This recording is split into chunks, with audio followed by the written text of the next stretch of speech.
Welcome. It's the Red Hot Mic. Come on. Oh, yeah.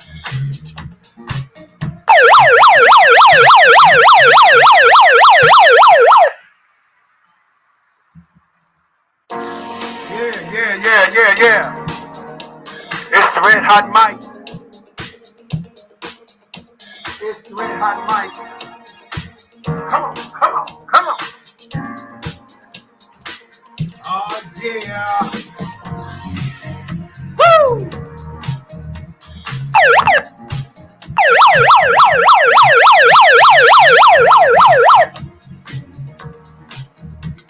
Woo! Come on. Welcome everybody to the Red Hot Mic. I am your host, G. Alfred Palmer, with my co-host, Haley Lamar, who's holding my hat. Come on. Let's do this.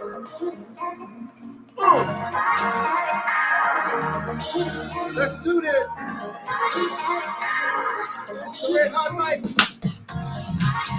Oh, yeah. Let's get this right. Yeah. Come on.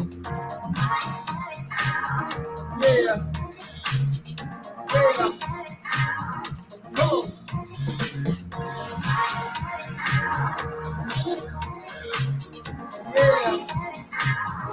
It's the Red Hot Mic.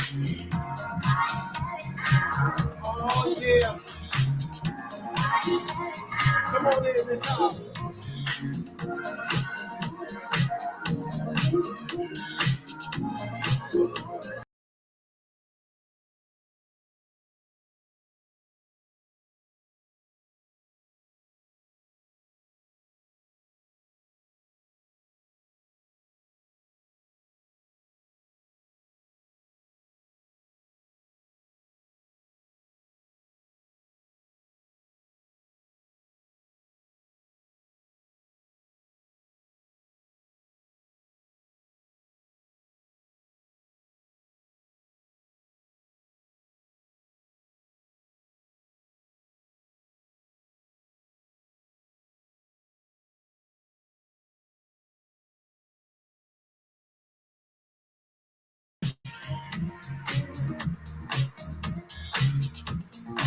Woo!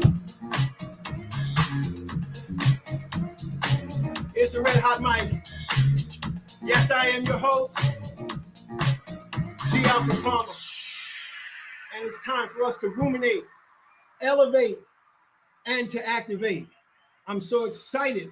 Tonight, I got a hot one for you. Come on. Get in here. Come on.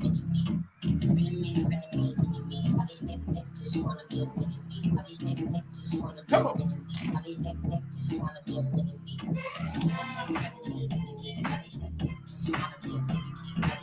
Come on. Oh. Come on.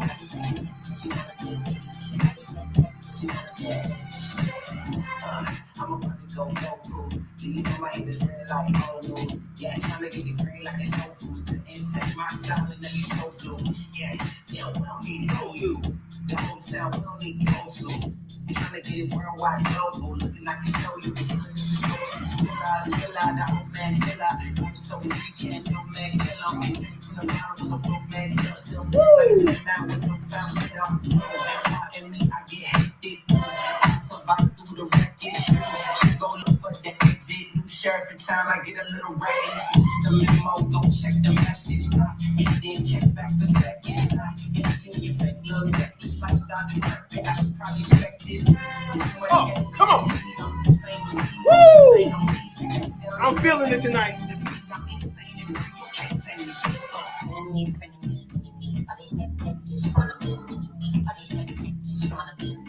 Woo!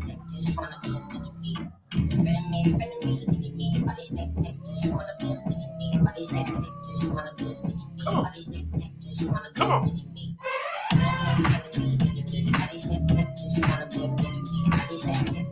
Come on. It's the Red Hot Mic. Come on in here. Come on in this house. There's wolves out there. Get in this house. Come on, come on, come on. It's time to ruminate, elevate, and to activate. Come on.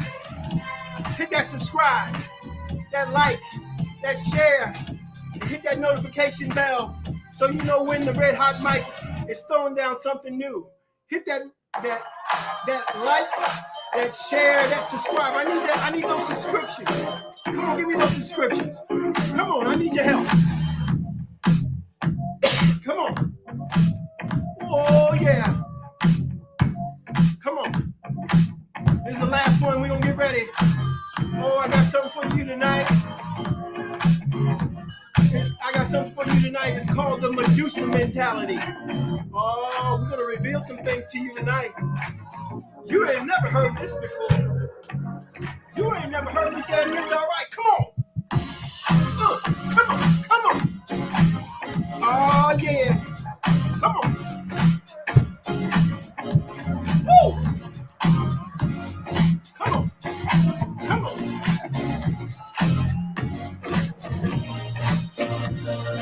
Woo. All right, all right, all right, all right.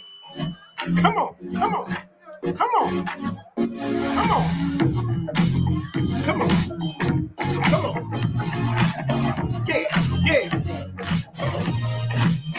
Woo! Ow! Come on! Woo!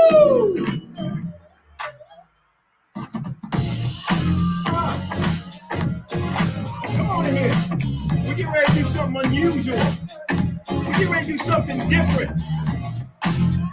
It's gonna make some folks mad though.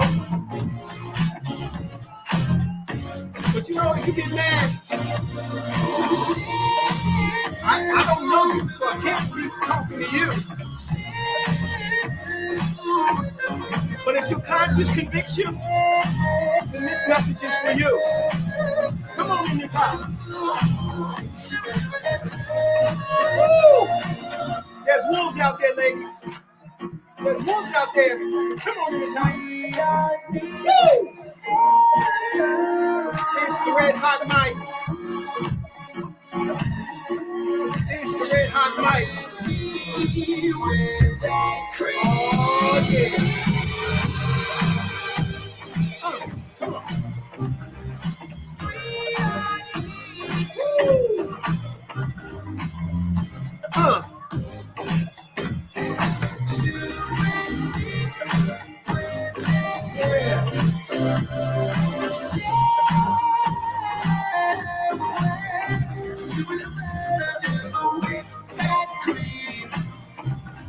Woo! Come on. It's a hand for you. Yeah. In our current global climate, we're facing challenges never before experienced by this generation. Oppositions where no one seems to have clear directions or answers to the risks facing. In our current global climate, we're facing challenges never before experienced by this generation. Oppositions where no one seems to have clear directions or answers to the risks facing us.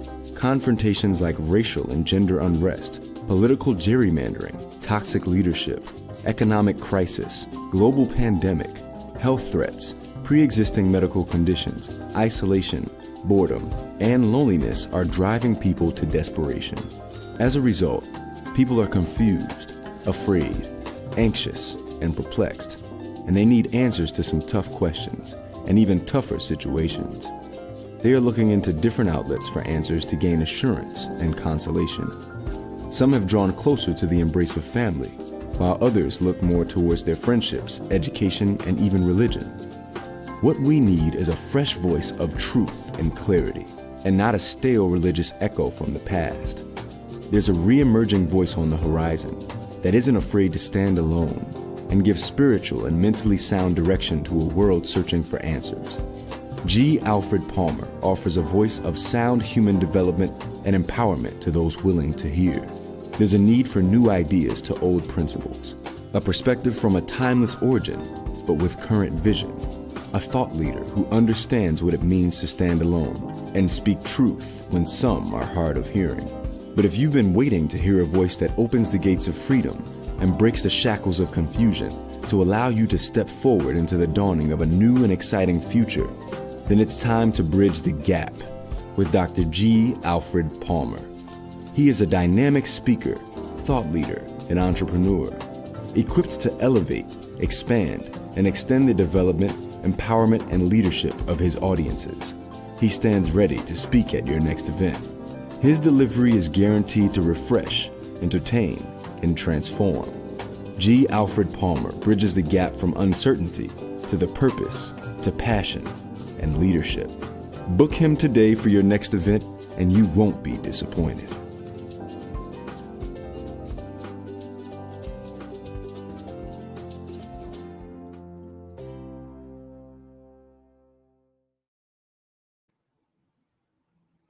Welcome, welcome, welcome. Welcome to another edition of the Red Hot Mic. I am your host, G. Alfred Palmer, and this is a toast to you and all that you are and all that you shall be.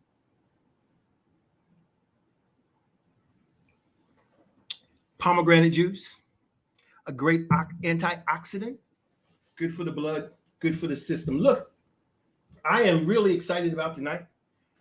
I'm excited about tonight because I'm going to be covering some things that I don't know if you heard them before or not. Maybe you have, maybe you haven't. But the bottom line is we're going to take it to a place that many have not gone before. Let me turn off this lamp and I'll be right back.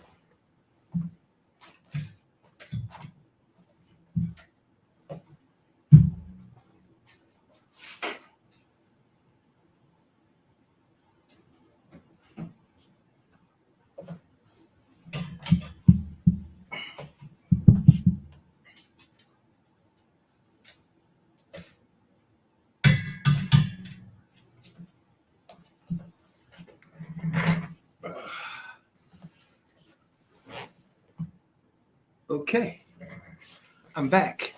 I'm trying to minimize some of the light, even though I like light. Don't you like light? I hope you like light. I do. Listen, tonight I've got a hot one for you. And believe me, what it's talking about is human development. I've been talking about human development for a while now. Been talking about the different stages of human development coming from my book called that same title, Human Development, and basically talking about how we come to be the way that we are and why we communicate and why we operate in relationships the way that we do. And so what this particular session is on is basically on understanding this, that both there's binary energies in the universe, binary energies. Some people will debate that, but that's not what I'm here to tell you. That there's binary, masculine and feminine, yin and yang, and they're there to operate and to help one another. One is no more important than the other one. The one is just as important as the other, equal but not the same, equal but not the same. But in that process of the stages of development, in both masculine and feminine, there's 3 stages.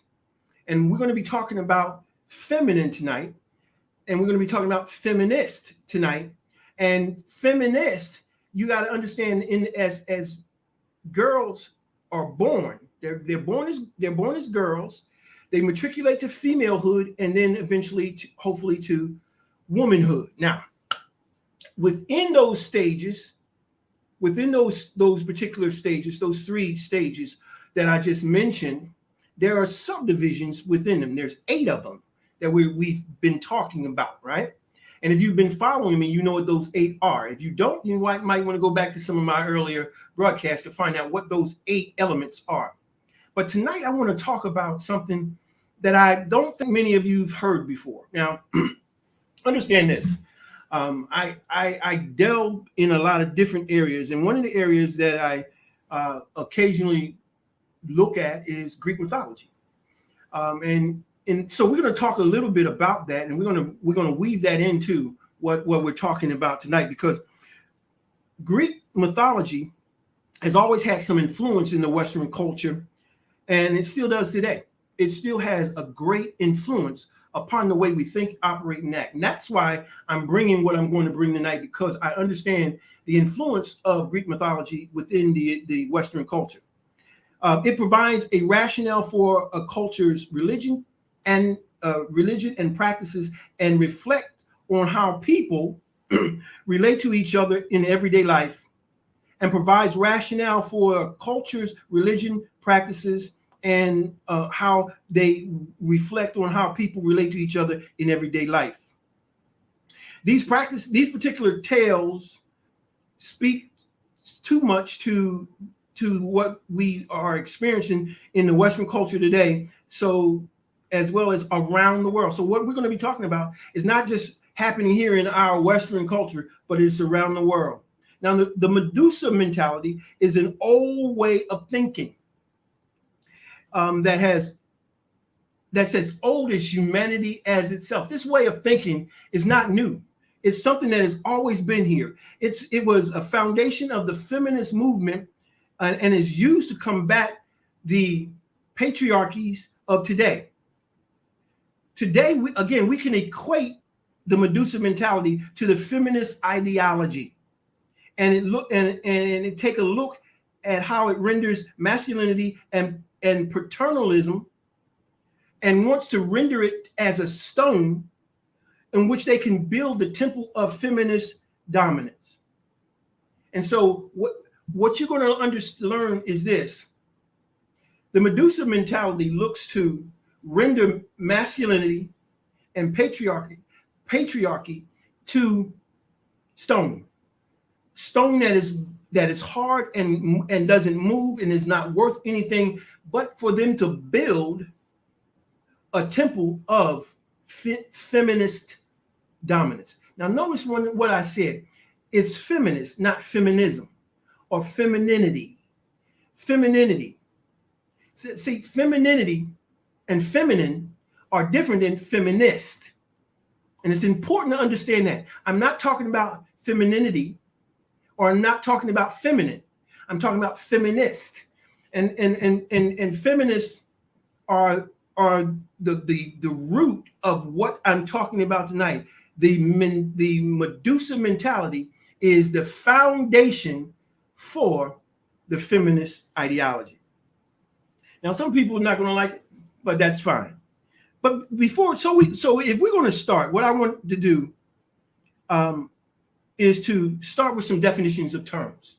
And the reason why I start with definitions of terms is because hopefully what that does, it draws the lines of distinction and compare and contrast between the different terms used, so that we can have a better understanding and idea of how we're using that particular term relative to what we're talking about in Greek mythology.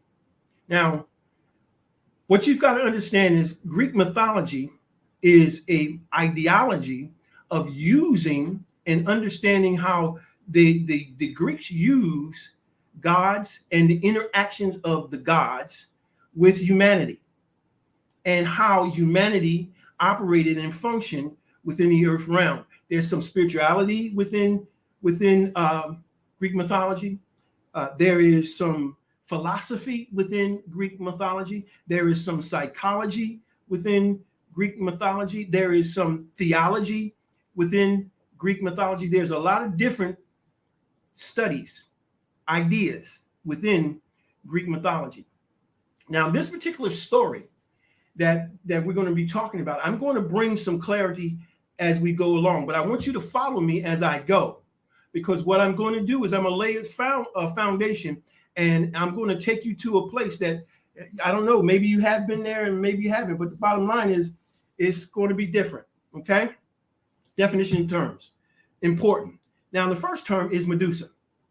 Medusa is important because what Medusa is, Medusa was a guardian priestess to the temple of Athena.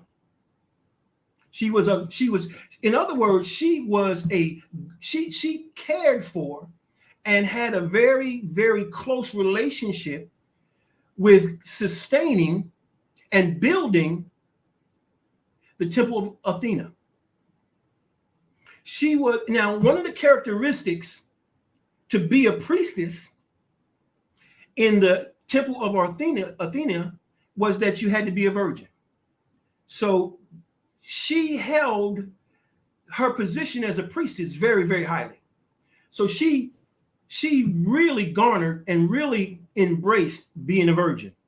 Now, Athena is a virgin goddess, and she's the goddess of wisdom, war, practical understanding, and a master of disguises. She's a master of disguises. Listen to what I'm saying. So Athena was the goddess that Medusa worshiped. Understand that. Now, the next term is Poseidon. Poseidon is the middle brother of Hades and Zeus. Now understand, Hades, who is the oldest, Poseidon, the middle son, and Zeus, the youngest, overthrew their father. And when they overthrew their father, what they did was they decided that they were going to draw lots to see who was going to take the dominion of what realm. Well, his name is Hades, so you can imagine what realm he took, right? Right? And so he took the lower parts of the earth. The second one is Poseidon. Poseidon is basically what it says. He was the god of horses. He was the god of the sea. Okay, and he was the god of strength. Okay, now, so that's Poseidon. Okay, Poseidon had a nephew, and his nephew was Perseus.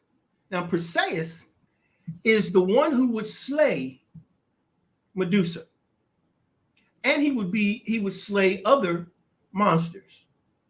That's what he basically did. Now, his father was Zeus. Now, understand that Hades ruled the underparts, but Zeus ruled he was the god of the earth realm, and Poseidon of the sea. He was of the sea. He is of horses, and so he had great strength, and he was in charge of the waters. But Zeus was in charge of the land, and his son was brought up to understand who he was. That's important. It's always important to understand who you are, gentlemen. It's always important to understand who you are. So Zeus is the king of the earthly gods and of the earth realm, okay? And lastly, the last term we want to define is Pegasus. We've heard of Pegasus, but many don't understand that Pegasus really is the offspring of Poseidon and Medusa. And we're going to get to that and explain it as we go on in this particular broadcast. And I have to lay this groundwork because where I'm going, it needs to make sense for you. Now, here's the thing that you've got to understand about Medusa. Before Medusa became the Medusa that Greek mythology so infamously describes, we have to understand that before she was that, she was something else. She was a priestess, a guardian priestess, again, in the temple of Athena. Now, there were some characteristics about Medusa that so many people really, really cherished and really loved. One thing was her hair. Her hair was long. She had long flowing locks, and it was luxurious. It was beautiful. It was beautiful. And it was something that people leered at and they looked upon, and some even envied, to the point that people would come to the temple not to worship Athena, but to see Medusa. She had that much influence in the temple, in the area in which she lived. Now, the next thing about Medusa that was very, very significant was her eyes. Her eyes were easy to gaze upon. She had beautiful eyes. She was an eye catcher. And so many times people would look into her eyes and be caught by the beauty that was in her eyes. The beauty that was not only in her eyes, but what it represented. It represented some very feminine and receiving kinds of qualities that was very alluring to people. So it was her hair, her eyes. Next is her hands. Her hands. Her hands were important because Medusa's hands were used for receiving. As a goddess, as a priestess, her role was to ensure to receive things. She was reaching and touching and responsive to people.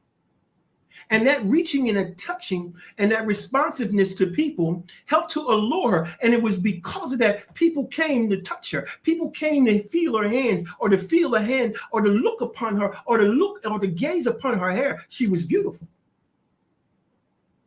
She was beautiful. The next characteristic of Medusa was her mouth.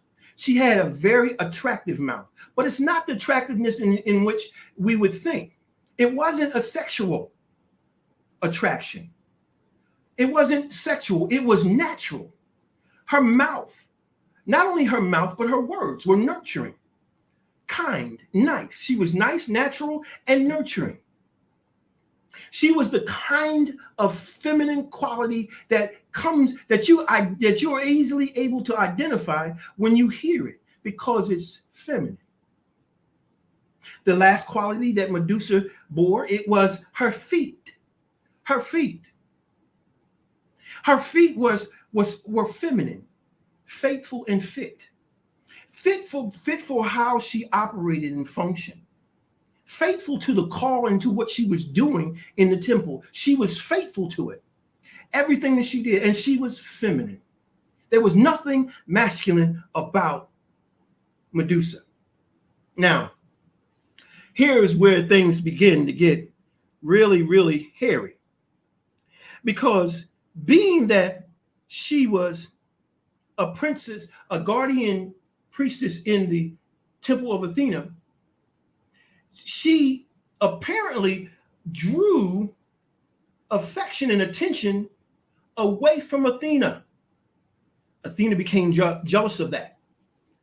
And not only did Medusa draw attention from Athena, but she also drew the attention of Poseidon. Poseidon fell in love with Medusa. He fell in love with Medusa, but because of his advances, Medusa would not give in to him, because she knew that as to be a priestess, she had to maintain being what? A virgin. She had to maintain her virginity. But Poseidon, being a god, said that he didn't care anything about that. He saw Medusa as his property, and that he could do whatever he wanted with her. What does that sound like? It sounds like sexism. It sounds like racism. It sounds all kinds of isms that we've experienced here in this realm. So Medusa rebuffed Poseidon's advances. Again, he thought she had no right to refuse him. So he began to advance upon her more forcefully. He began to advance her, and to the point that Medusa had to run into the temple of Athena, thinking that Athena would protect her. She thought that being the guardian priestess, that Athena would protect her from any and every offense. Well, it's not so, because Athena did not protect her. And Poseidon entered into the temple of Athena and raped Medusa. After he raped her, she became pregnant. Now, what happened then was Athena, who knew she could not do anything to Poseidon because Poseidon was a god, she became angry at Medusa. And cursed her. She not only cursed her, but she sent her to the island of Seriphos. Now, on the island of Seriphos, unprepared male, hear what I'm saying, unprepared males would come and try to kill Medusa. Now, understand what Medusa stood for now. She had transformed from this, I have just described to you. Now she's transformed into something else. And we're going to talk about that in a minute. So now these unprepared, notice what I said, unprepared males claim to kill her, but she began to kill them all because they were not prepared. Because here's why. Medusa had become a masculinity mauler. She began to maul and to devastate masculinity. Why? Angry at Poseidon. And so now that lovely hair that she had was now turned to, by the jealousy of Athena, to a cauldron of snakes. Now, let's understand this. A lot of times we equate the snakes or the serpent to the biblical narrative that talks about the serpent in the Garden of Eden. Now, what we've got to understand is in the Hebrew that snake or serpent is not a noun. It's not a literal figure. It is not a noun. And so what it does is it describes an activity. And the activity is that it hisses, it vibrates, and its slithering tongue, and it gnashes with the teeth. Most of them don't have teeth, but they some do. Okay, so here's Medusa's luxurious locks, her long hair that everyone leered upon and everyone loved to look upon, has been changed by the curse of Athena. And now if anyone were to look at her hair, that hair could do some very damage to them. We're going to talk about it. I don't want to give it away. And so the next thing that happened would that these unprepared men or males would be succumbed to were her eyes. Whereas she had eyes that were easy to look upon. She was an eye catcher. Now she had looks that could kill. Just like, and similar to the biblical narrative where Lot's wife looked back and looked at Sodom and Gomorrah and turned to a pillar of salt. Here, her eyes, Medusa's eyes, if anyone gazed upon her eyes, they would be turned to stone. They would be useless. And notice who it was. It was unprepared males that would come at her, trying to defeat her without having the necessary things that they needed. The next thing Medusa had, remember her hands? Now they were no longer hands, they were now claws. Now, why claws? Well, it's important to understand this about claws. When you look at masculinity is designed to do certain things. It's to pierce, it's to penetrate, it's to insert, and it's to inject. Now, what these claws are an imitation of masculine energy. Because what she was able to do was to imitate masculine energy. Somebody don't hear me, you don't hear me, but somebody sees where I'm going. So Medusa now had the ability to imitate, to mimic masculinity. She had the ability with these claws to pierce, to penetrate, to inject, and to insert with them, to stab. Okay? Understand the weaponry of Medusa. It's important you understand the weaponry of Medusa. The next thing, she had a mouth that everyone said that was natural, nurturing, and nice, but now it became enormous teeth. Her teeth were enormous. And now those teeth were able to devour, to devour men that somehow were able to even get closer to enough to her where she could devour them. Most never were able to get close enough. Her bite was devouring. And the last thing, we talked about her feet. We talked about them being feminine. We talked about them faithful and fit. Now, those feet have been turned to wings. And now she is able to rise above and to strategically locate herself to see those unprepared males coming. She was able then to develop war tactics to come against them and to defeat them. Oh, you don't hear me. Some of you don't hear me. But these are the things that we've got to understand, that Medusa, the masculine mauler, was taking out men left and right. So all on the isle of Seriphos, all on the isle of Seriphos, there were stoned men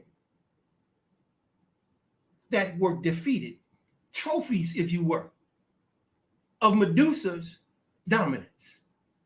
Trophies of Medusa's dominance. And then there were skeletons of those that may have gotten closer by some hook or crook, and yet were still not able, because they were defeated with their own tools or her claws or her teeth.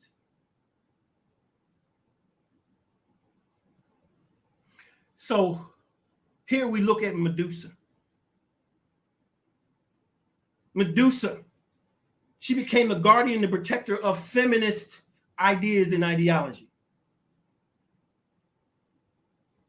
She became a token of separating females from tradition and social expectation, norms, and rules. She became, where she was all of that before as a priestess, she now has become diametrically opposed to what she was. She's now a violator of patriarchy. She's now a masculinity mauler.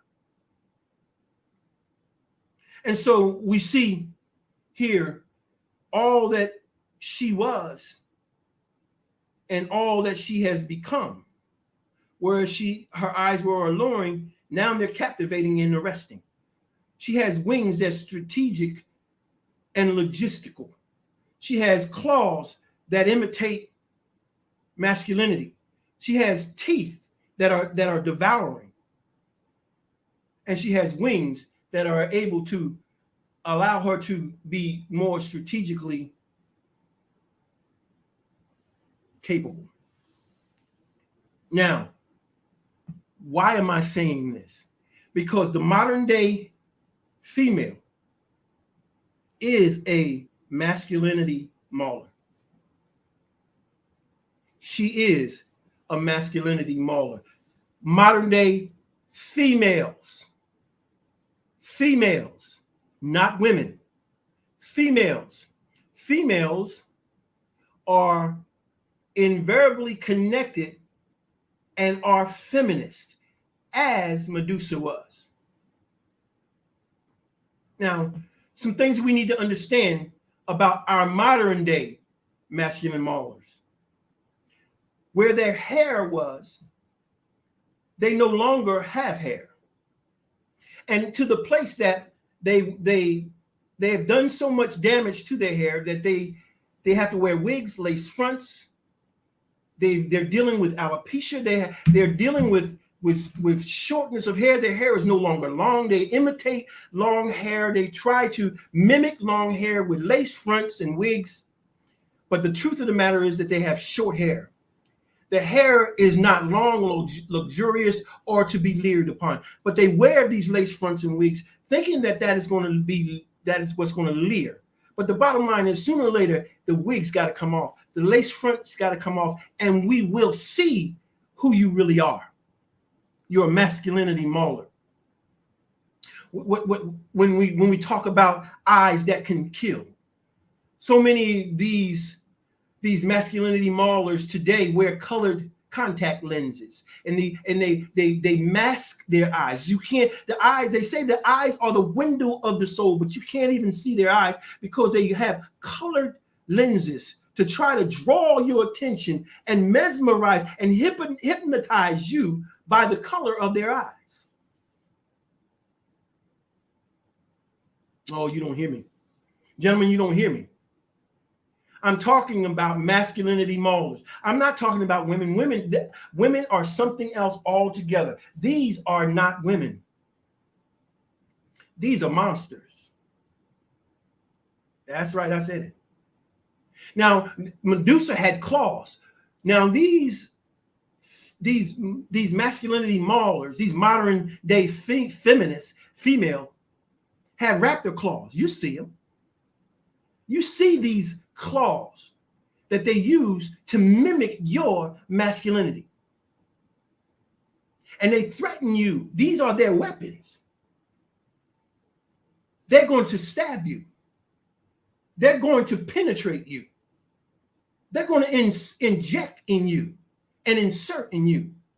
They're going to pierce you. That's what they are mimicking masculinity. And you can see the way that they do that today.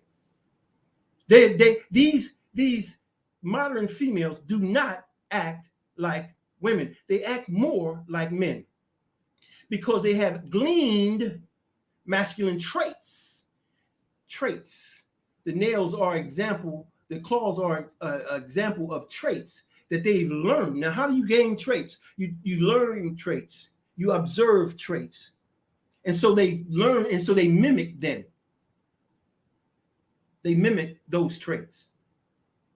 And so when you see these long raptor claws, know this: that is not a woman. That is not a woman. That is a masculinity mauler. Now, when we start talking about the teeth, remember the teeth that Medusa had was used to bite, to tear, and to rip any male that was fortunate enough to get that close to her. It wasn't easy to get to her because she had the ability to do some things as far as she was skilled tactically. She had the tactics that would enable her to be able to strategically locate herself. And she had war tactics that most men could not get past. But yet, those that were, she was able to devour with her teeth. Now, how does the modern day masculinity mauler operate?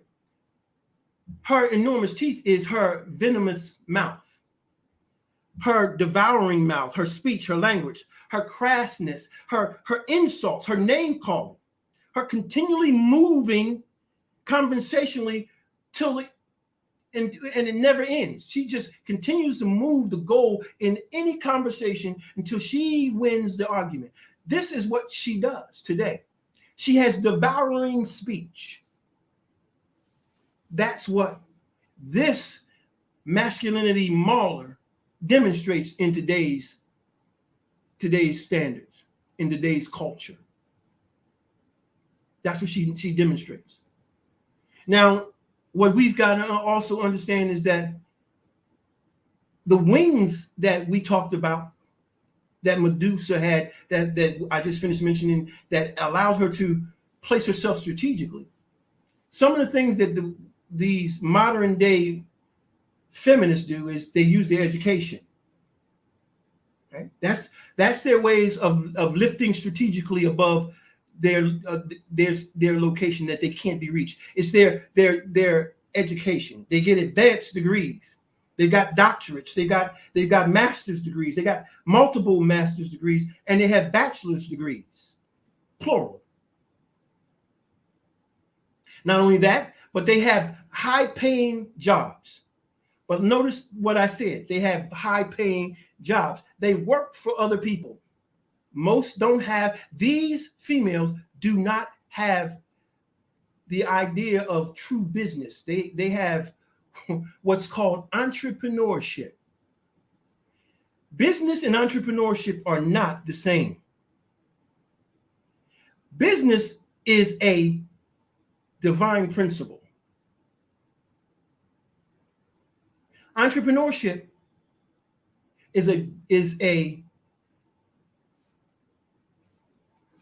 business, what we call business opportunity, or entrepreneurship is, having your own, going out and starting your own business. That's different than business, because business in the divine sense has all to do, your business is your purpose. Entrepreneurship has nothing to do with purpose. Entrepreneurship has to do with monetary gain, has to do with position and authority and influence. Those are the ideas for which people go into entrepreneurship. Business, your busyness, your thing that you're supposed to be busy with is purpose, but you have to find it first, right? You have to find it first. So now when we start talking about the whole idea of the wings of the modern day feminist, we look at her and she's very disrespectful. She devalues men. She denounces masculinity, right? Her idea is to maul masculinity. She's going to maul masculinity, lift up feminists. She's going to lift it up. Those are the wings, lifting and promote feminist ideology and ideas. She's going to tell you about female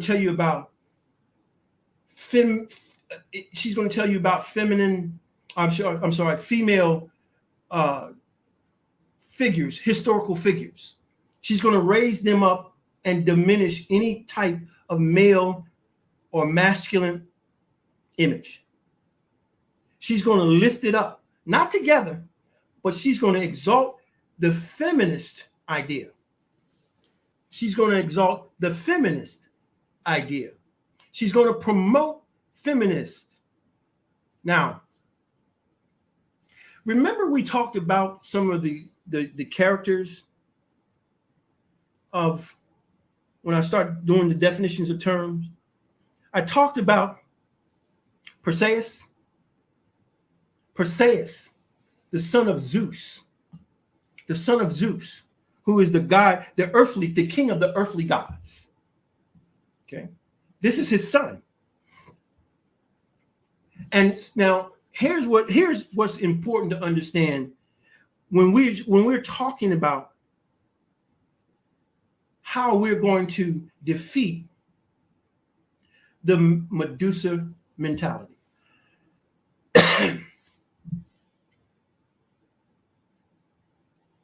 How we're going to defeat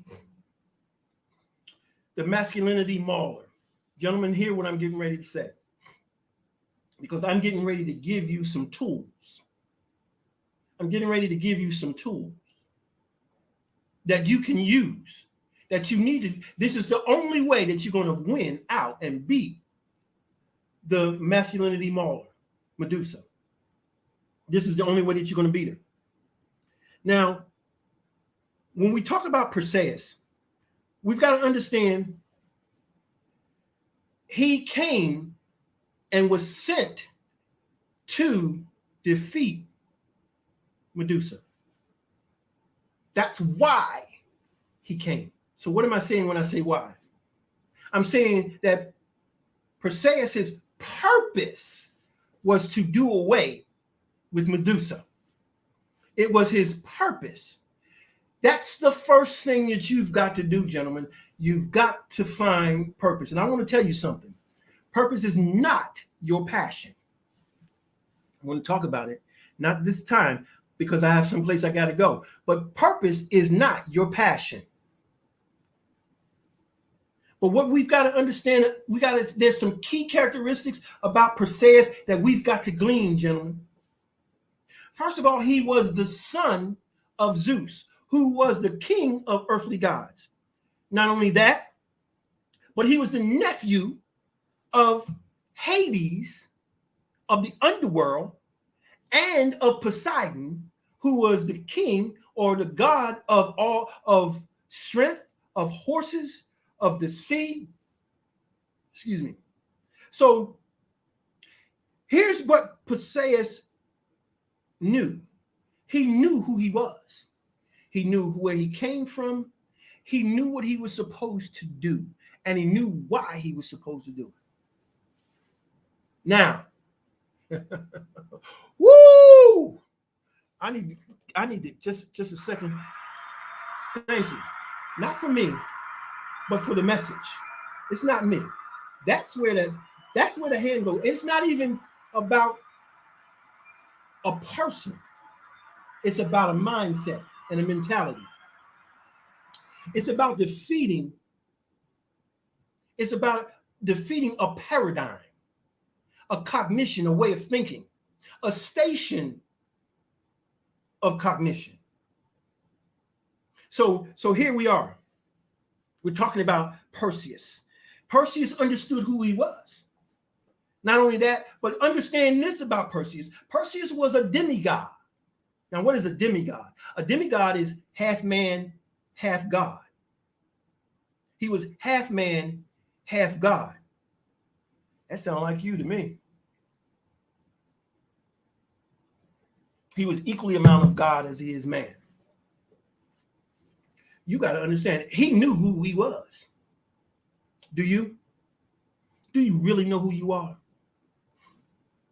Do you really know? Not only that, but Perseus knew that he had the favor of the gods. Do you have the favor of the gods? How do you know? How do you know? I'm getting ready to show you how Perseus knew, but how do you know that you have the favor of the gods or God or the creator or whatever else you call the universe? Okay. The great spirit. How do you know that you have the favor of the universe? Here's how Perseus knew. Perseus knew that he had to go and he had to kill Medusa. But in order for him, unlike the other unprepared males, Perseus was not a male. Perseus was a man. And a man is prepared. He understood purpose. He understood his mission, his assignment, and his design. Let me talk about his design. His design was he knew that he had to be equipped to face Medusa. So the first thing that was given to him was a mentality, a way of thinking. And that way of thinking was he's the son of Zeus, the nephews of Hades and of Poseidon. He understood that he was a demigod. He understood, and he understood more over top of all that he had purpose. And with that, the first thing that was given to him by the gods, see, the gods helped prepare him and designed him and equipped him to go defeat Medusa. The first thing he got was a mentality, a right way of thinking of who he was, what his assignment was, what his design was, and what he was supposed to do. And then he put a helmet on. In the biblical narrative, it's called the helmet of salvation. That word salvation in the Hebrew literally means deliverance.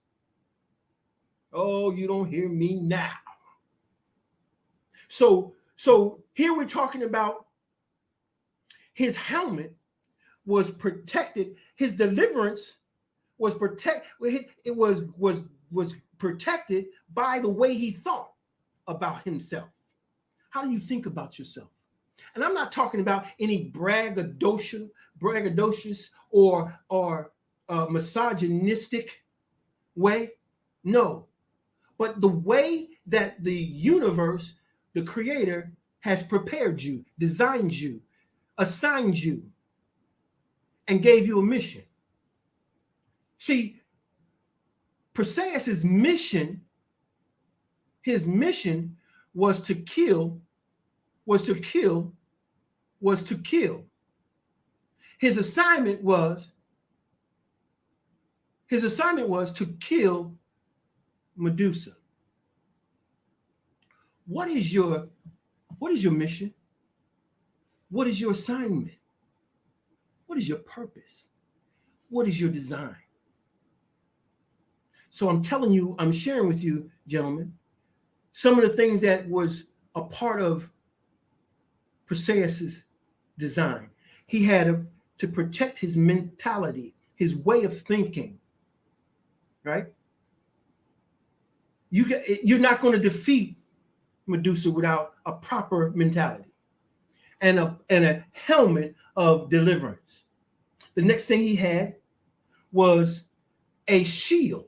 Now it's interesting. It's interesting where he got this shield. Listen to this. This shield that Perseus had was given to him by Athena. Athena gave him a shield to protect himself against the gaze of the eyes of Medusa, because Medusa had looks that could kill. And it's interesting that feminist movement it's not to help you, ladies. It will contribute to destroying you. It will contribute, you don't hear me. It will contribute to destroying you, not helping you. And so feminists helped Perseus defeat this mauler, this masculinity mauler. So Perseus had this shield. The biblical narrative calls it a shield of faith. He had a shield that would guard him against the gaze of Medusa. And he had faith in that. He had to. He hid behind it. He hid behind it and progressed and went forward. Faith in the message, faith in his assignment, faith in the helmet, faith in his mentality. And then lastly, he had not lastly, but he had, I'm going to skip that and let's come and skip that, make that last. The next thing that Perseus had was he had winged sandals. He had winged sandals. He was aided in his ability, whereas Medusa had wings. Perseus was given the ability to ascend to the atmosphere, the strategic location, into the level playing field of Medusa without her knowing it. Medusa didn't think anyone could ever reach her. See, this is what feminists think, that they are beyond being touched by masculinity. They're beyond being, but listen, you masculinity mauler. the very feminist ideology that you're believing in is going to help us defeat you. Woof. Mm, mm, mm. I had a preacher friend say it's tight, but it's right. So here we go. Winged sandals that were able, the biblical narrative calls them feet shod with the preparation of the gospel of peace. And so peace is very important into why you're able to defeat her. This mentality, if you were, is for the sake of peace. Because as long as Medusa is alive and wreaking havoc, there can be no peace. There can be no peace. And we're not talking about hurting women. That's not what we're talking about. Because women are totally separate. Because women understand and operate and function with men. Females lack the understanding, the development to progress to womanhood. So we're not talking about the same entities. We're not talking about the same mentality. We're not talking about the same ideology. We're not talking about the same paradigm. So it's important to understand that I am not putting down women. I'm coming at that mentality of feminist that says that they can make and render men of and masculinity of non-effect. That's what I'm coming after. Now, here's the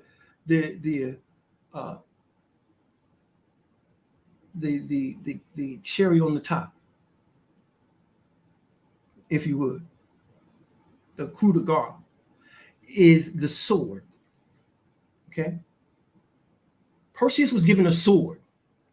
And this sword was to defeat and come against and to decapitate, to cut off her head from her body, rendering everything else of none effect to him. Because Perseus took this sword and cut off Medusa's head. But even after it was removed, if anyone still were look upon her eyes, they were still turned to stone. So what I'm telling you is, even though we render Medusa the masculinity mauler of none effect, she still will render those unprepared males, and she will still defeat them. Oh, you don't hear me. I know it's good. It's not mine. Believe me, it's not mine. I know it's good. I couldn't have thought of this if I wanted to. It was given to me. So here we go. So the sword that cut off her head. And legend says that Perseus, after she died, was able to take that same head, and he would take it and use it as a weapon. He'd use it as a weapon against other monsters. I'm going to tell you what, there's some other monsters out there. These beta males, they monsters. These alpha males, yeah, you're a monster too. These masculine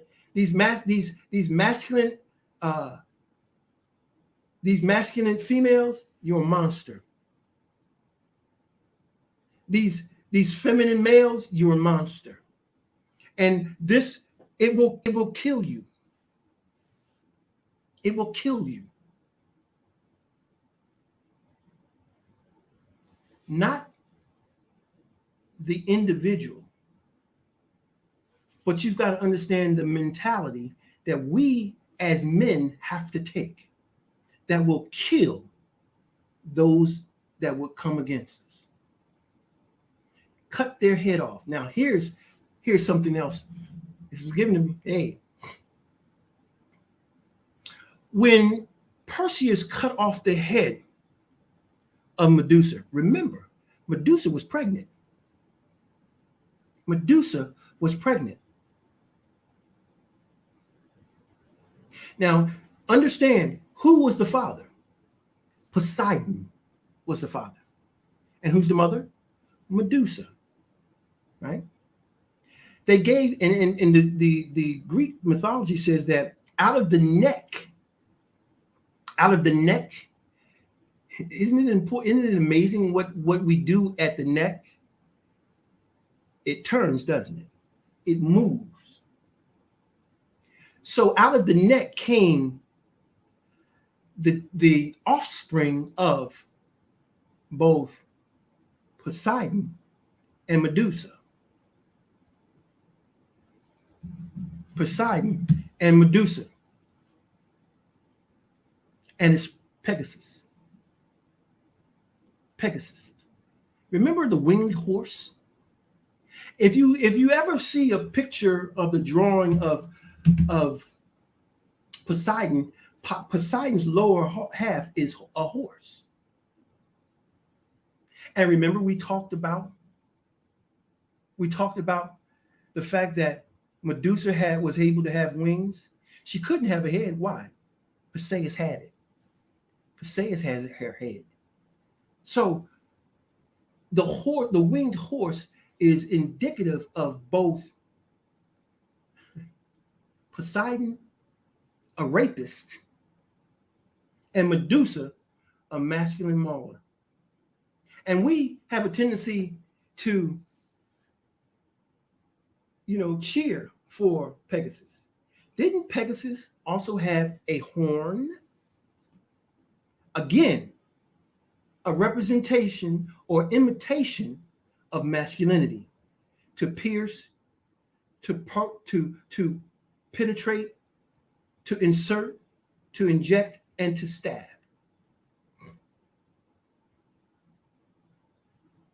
So we've got to be able to identify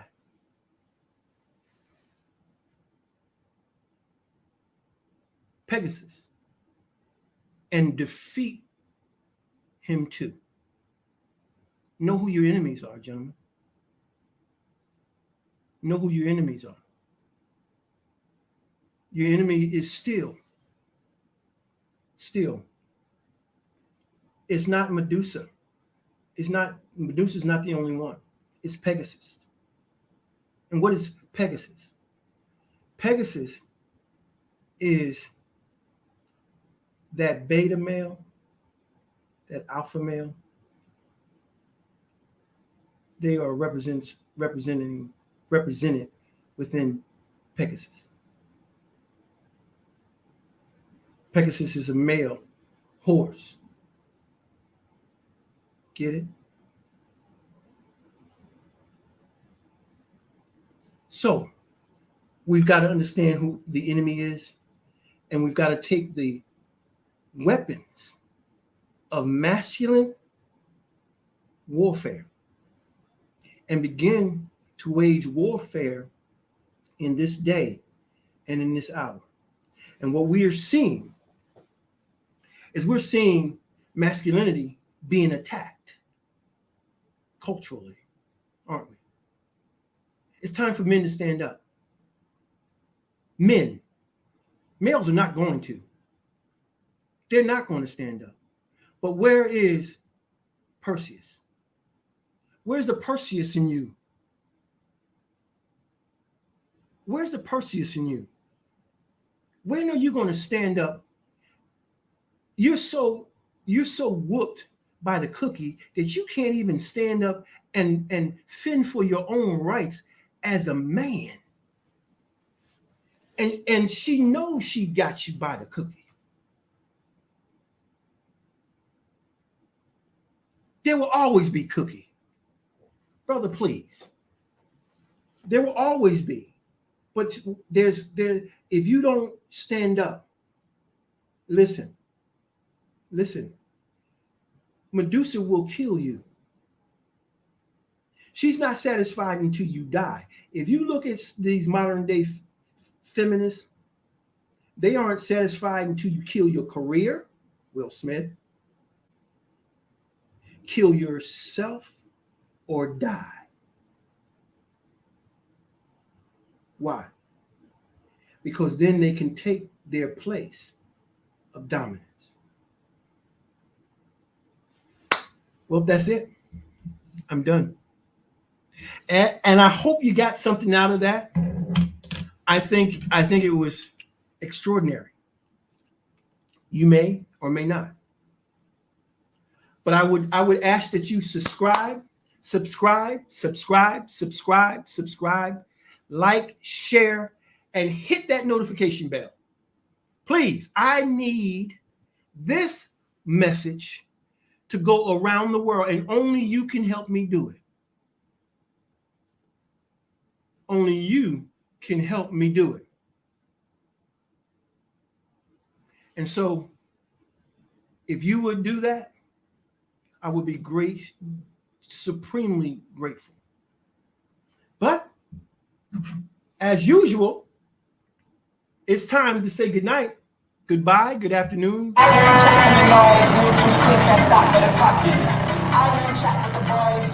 And I am so glad that you spent this time with me. I can't describe how on fire I am about this. And I hope you gain and share this with someone. Well, this is G. Alpha Palmer,